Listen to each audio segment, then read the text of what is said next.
UP के कन्नौज में Samajwadi party के एमएलसी पुष्पराज जैन उर्फ पम्मी जैन के घर पर छापा, टैक्स एजेंसियों ने की छापेमारी। परफ्यूम कारोबारी है समाजवादी पार्टी के एमएलसी पुष्पराज जैन। पुष्पराज जैन ने अखिलेश यादव की मौजूदगी में लॉन्च किया था समाजवादी इत्र प्रोडक्ट। पुष्पराज जैन के 3 ठिकानों पर छापेमारी जारी। कल आज तक से खास बातचीत में पम्मी जैन ने कहा था, यूपी में नहीं कारोबारी माहौल। हमारे हिसाब से सरकारों को एक बिजनेस करने का माहौल देना चाहिए। लोगों को मजा आए, बिजनेस करने का माहौल ठीक नहीं है। समाजवादी पार्टी के एमएलसी पुष्पराज जैन के कानपुर स्थित प्रगति एरोमा के दफ्तर पर छापेमारी। मॉल रोड पर है प्रगति एरोमा का दफ्तर। कन्नौज में एक और इत्र कारोबारी मोहम्मद याकूब के यहां भी टैक्स एजेंसियों की छापेमारी। सुबह 7 बजे जांच एजेंसियों ने मारा छापा। कन्नौज रवाना हुए समाजवादी पार्टी के अध्यक्ष अखिलेश यादव प्रेस कॉन्फ्रेंस करेंगे। समाजवादी इत्र लॉन्च करने वाले पुष्पराज जैन पर छापेमारी को लेकर संबित पात्रा ने अखिलेश यादव पर कसा तंज, किया ट्वीट। मित्र के इत्र ने सब कुछ तितर बितर किया। कन्नौज में एसपी एमएलसी के घर छापेमारी पर बीजेपी प्रवक्ता राकेश त्रिपाठी का तंज, कहा समाजवादी पार्टी के सत्ता में रहते हुए गरीबों की लूटी गाढ़ी कमाई अब बाहर आई। बीजेपी नेता लक्ष्मीकांत वाजपेयी बोले, अखिलेश यादव को अपनी जगह पर ही करनी चाहिए थी प्रेस कॉन्फ्रेंस। कन्नौज जाने का मतलब वो आर्थिक अपराधियों को दे रहे हैं संरक्षण। इत्र कारोबारी पीयूष जैन के ठिकानों से जब्त संपत्ति के मामले में डीजीजीआई की सफाई, कहा कैश को टर्नओवर मानने की रिपोर्ट गलत। कैश बरामदगी मामले में पीयूष जैन ने अदालत में लगाई अर्जी, 52 करोड़ टैक्स काटकर बाकी रकम लौटाने की मांग। 23 किलो सोना बरामदगी में डीआरआई ने पीयूष जैन से पूछताछ की मांगी इजाजत। कानपुर कोर्ट में 1 जनवरी को होगी सुनवाई।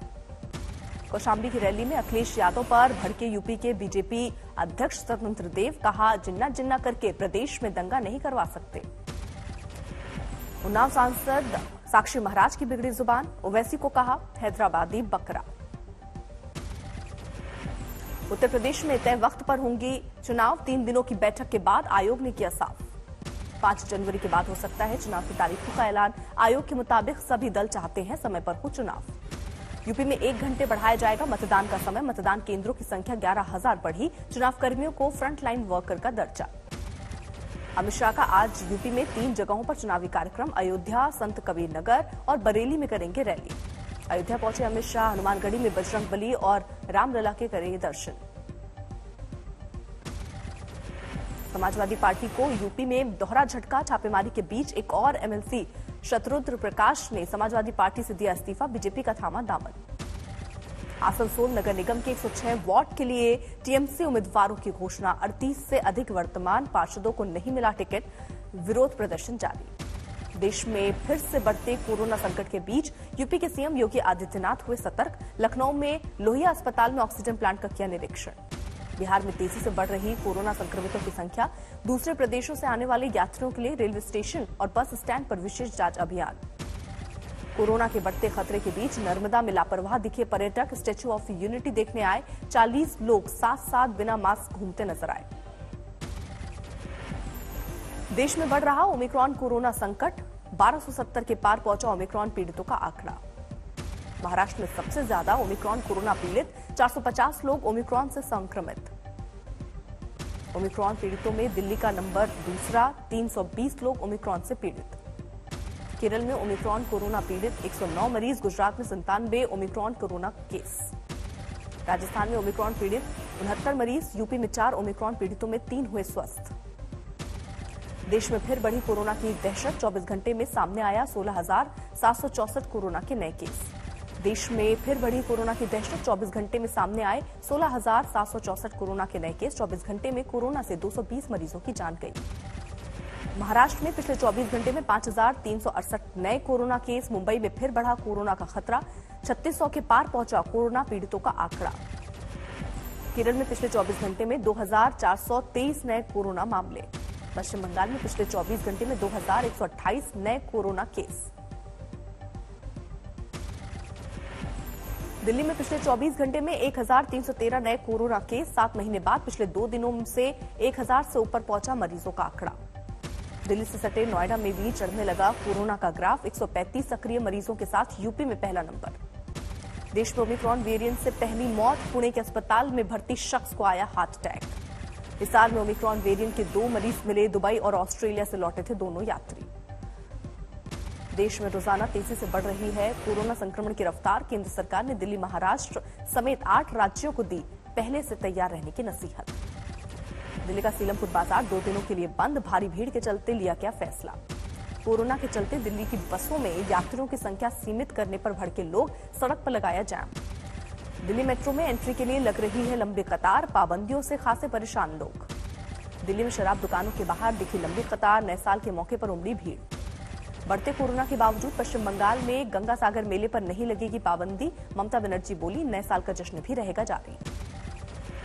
कोरोना की तेज रफ्तार के बावजूद नए साल के मौके पर जुट रही है भीड़। हिमाचल प्रदेश के चंबा में खचाखच भरे होटल और बाजार। शिमला में भी बड़ी तादाद में जुटे सैलानी, जश्न के चक्कर में भूले कोरोना के नियम। मनाली के बाजार और होटल भी पर्यटकों से हुए फुल, नए साल का जश्न मनाने देश भर से पहुंचे सैलानी। पिंक सिटी जयपुर में पर्यटकों का जमावड़ा, नए साल के मौके पर बढ़ी भीड़। गोवा में उमड़ा लोगों का हुजूम, होटल रिसोर्ट फुल, भीड़ के चलते राज्य सरकार की बड़ी टेंशन। श्रीनगर में सुरक्षा बल के आतंकियों से मुठभेड़, 3 आतंकी ढेर। श्रीनगर के पठान चौक इलाके में हुई आतंकियों से मुठभेड़ में 4 सुरक्षाकर्मी हुए घायल। मारे गए आतंकियों में एक सुहेल अहमद नाम का आतंकी जैश ए मोहम्मद आतंकी संगठन से जुड़ा। श्रीनगर के जेवन में हुए आतंकी हमले में शामिल था सुहेल। जम्मू कश्मीर में पिछले 36 घंटे में सुरक्षा बल का आतंकियों पर बरपा कहर, जैश ए मोहम्मद के 9 आतंकी ढेर। जम्मू कश्मीर के राजौरी में हुए बस हादसे में 2 लोगों की मौत, कई यात्री घायल। काकोरा मोड़ के पास हुआ हादसा। सिख फॉर जस्टिस से जुड़े जसविंदर मुल्तानी पर एनआईए ने दर्ज किया केस, गृह मंत्रालय ने दिया आदेश।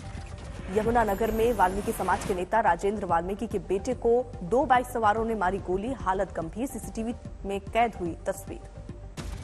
मध्य प्रदेश के खरगोन में दूध से भरे टैंकर और जीप की टक्कर, 3 बच्चों समेत 12 लोग घायल, हादसे में बहा 35,000 लीटर दूध। मध्य प्रदेश के सोनीपत में आग का तांडव, 4 फैक्ट्रियां जली, मजदूरों ने छत से कूद कर बचाई जान, 2 हुए घायल। देवघर में अतिक्रमण पर चला प्रशासन का बुलडोजर, मंदिर परिसर के आसपास ढाया गया अतिक्रमण। भारी बारिश के बाद चेन्नई में आफत, केके नगर में कई जगहों पर सड़कें जबरदस्त जल से भरी। आगरा में एटीएम उखाड़ने वाले चोरों से पुलिस की मुठभेड़, 2 बदमाश गिरफ्तार, गोली लगने से 1 बदमाश घायल।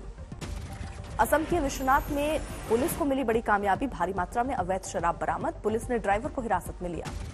ओलंपिक के गोल्ड मेडल विजेता नीरज चोपड़ा को आज तक ने किया सम्मानित, परिजनों ने जताई खुशी, कहा रंग ला रही बेटे की मेहनत।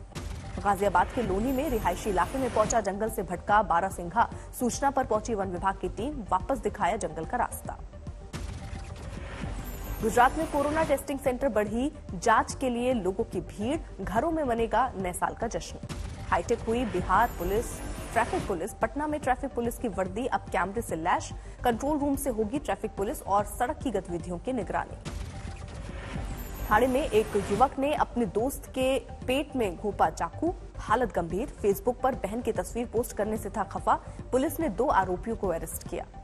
उदयपुर के शिल्प गांव मेले में अनूठे कलाकार की चर्चा, आग से कैनवास पर उकेरते हैं मनचाहे चित्र। औली में कड़ाके की ठंड के बीच जमी छत्रकुंड झील, जमी झील पर आईटीबीपी के जवान स्केटिंग करते आए नजर। कड़ाके की सर्दी की चपेट में उत्तर भारत, दिल्ली में 3 डिग्री के आसपास पहुंचा न्यूनतम तापमान। उत्तर भारत में 3 जनवरी तक शीतलहर चलने का अनुमान, 4 जनवरी के बाद बारिश की संभावना। उत्तराखंड के औली में कृत्रिम झील जमी, -8 डिग्री तक पहुंचा पारा। अरुणाचल प्रदेश के चीन से सटे तवांग इलाके में भारी बर्फबारी, 10 साल का रिकॉर्ड टूटा। दार्जिलिंग में भारी बर्फबारी के बीच रास्तों में फंसे सैलानी, करीब 150 लोगों को बचाव टीम ने सुरक्षित निकाला।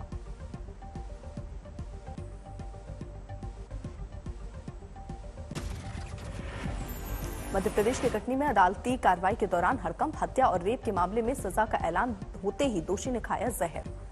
प्रयागराज में आबकारी विभाग के निलंबित सिपाही ने की अंधाधुंध फायरिंग, 4 लोग जख्मी। फायरिंग की घटना से मोहल्ले में मचा बवाल, भड़के लोगों ने आरोपी सिपाही के घर में लगाई आग। श्रावस्ती में शराब दुकान के सेल्समैन ने रची लूट की झूठी साजिश, दुकान से करीब 1.25 लाख रुपए किए गायब। दिल्ली के एक अपार्टमेंट में नामी कंपनी के डिलीवरी बॉय ने की चोरी, घर के बाहर से उठाए जूते। लखनऊ में एंटी करप्शन विंग ने पुलिस इंस्पेक्टर को किया गिरफ्तार। रिटायर्ड पुलिस अधिकारी से ले जा रहा था 5,000 की रिश्वत। रोहतास में जमीन के झगड़े में फायरिंग, पूर्व विधायक के परिवार पर केस दर्ज। नोएडा में 2 लग्जरी कारों से प्रतिबंधित मांस बरामद, गोकशी के तहत मामला दर्ज। मेरठ में धोखा देकर गर्भवती महिला से कराई युवक की शादी, खुलासा होने पर मायके वालों ने दहेज में फंसाने का लगाया आरोप। रुड़की में नाबालिग से गैंगरेप की वारदात, आरोपियों ने वीडियो बनाकर कई दिनों तक किया ब्लैकमेल। उधम सिंह नगर में किसान नेता राकेश टिकैत ने भरी केंद्र सरकार के खिलाफ हुंकार, कहा किसी कीमत पर नहीं होने देंगे किसानों का शोषण। आज जीएसटी काउंसिल की 46वीं बैठक, कपड़ों पर टैक्स कटौती के फैसले की अटकलें। देश भर में कपड़ा कारोबारियों का जारी है विरोध, जीएसटी में बढ़ोतरी को लेकर सरकार के खिलाफ मोर्चाबंदी। कुन्नूर हेलीकॉप्टर क्रैश मामले में आज आ सकती है तीनों सेनाओं की संयुक्त जांच रिपोर्ट। 8 दिसंबर को हादसे में सीडीएस रावत समेत 14 लोगों का हुआ था निधन। लुधियाना में आरपीएफ जवान की सूझबूझ से टला बड़ा हादसा, प्लेटफॉर्म और ट्रेन के बीच फंसी महिला की बचाई जान। बांदा में धान की सरकारी खरीद में लेट लतीफी से भड़के किसान, हाईवे पर लगाया जाम। राजस्थान के करौली में बंदरों का आतंक भगाने के लिए बंद किए गए बाजार। चेन्नई में जोरदार बरसात से सड़कों पर लगा लंबा जाम, अलग अलग हादसों में 3 लोगों की मौत। फिरोजाबाद में हाईवे पर जा रहे कंटेनर ने पकड़ी आग, कई घंटों तक ट्रैफिक रहा बंद। उत्तराखंड के खटीमा में तस्करों से संरक्षित प्रजाति के 150 से ज्यादा कछुए बरामद, वन विभाग ने बांध में छोड़ा।